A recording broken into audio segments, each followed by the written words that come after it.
Welcome to the Beauty Scientists with Dr. Kristy Hamilton and Dr. Roy Kim. Real beauty without the hype. What about other types of breast surgery, like breast lifts? Are you a proponent or aficionado of the internal bra? Do you sometimes combine all these techniques? Yes. So with breast lift, we're both plastic surgeons. We know that technically the nipple areola complex, or the nipple, has to be at a certain level and certain placement around the breast. Finally, too, if you have a lot of loose skin, even if the nipple is technically in good position, if the breast is not aesthetically pleasing or drooping, then you still need to tighten the skin around it.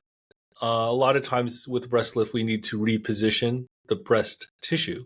We can do that internally to give you a more normal look or enhanced cleavage. So breast lift alone seems to be not a very popular procedure with me, at least. It seems that most patients want breast augmentation and a breast lift. And even if it's a smaller implant, they still want that. How about in your opinion? So breast implants remain very popular, and we saw even with the most recent data coming from the American Society of Plastic Surgeons, there was like a 4% rise in breast augmentation relative to pre-pandemic levels. So the interest in breast implants is absolutely still there. But interestingly, what was in the top 5 procedures of 2022, which is the data that we currently have, was breast lift. And that has been consistent in my practice. I think I see just as many women that want breast implants plus or minus a lift as I do women who want to have a breast lift, maybe some fat grafting, maybe even their implants removed and doing a lift and fat grafting. So there's kind of 2 types. And oftentimes what they're expressing to me is that they're okay with not getting as much volume as they might get with an implant if they go the fat grafting route, but that they don't want to sign up for a guaranteed future breast surgery like you might have with implants, because we know those devices don't last forever. And so they're willing to go with the more natural look. And then we spend a lot of time talking about what the breast will look like. So with breast augmentation with an implant, we know that we're going to have that very round shape, more volume at the top of the breast.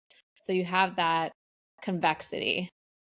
So that if patients show me pictures and they're like, I want that with the lift and fat grafting and internal bra, I try to walk them the other direction. Yeah. Because I don't think you'll get that look at first, but as everything settles, it's going to go to more of that natural teardrop shape. Yeah. If I express to women that they're going to have more of the ski slope teardrop, and we can, enhance the upper pull of their breast with some fat transfer, then I think that's a great candidate. And they can always put a little implant in down the line if they change their mind. Yeah, so for the viewers out there, Dr. Hamilton nailed it. There's breast lift only. There's breast augmentation with breast lift. And frankly, there's breast augmentation with an implant, with fat or implant or both, and a breast lift. So lots of options. And how much tissue you have, how much loose skin you have, and breast ptosis, what we call breast sag. Ptosis is the fancy word. All these things determine what we're working with to start off with, but also can determine your final result. Yes. And this is always a very complex discussion. These are some of the longest consultations I do in my practice because women just have, which is great, just so many options now.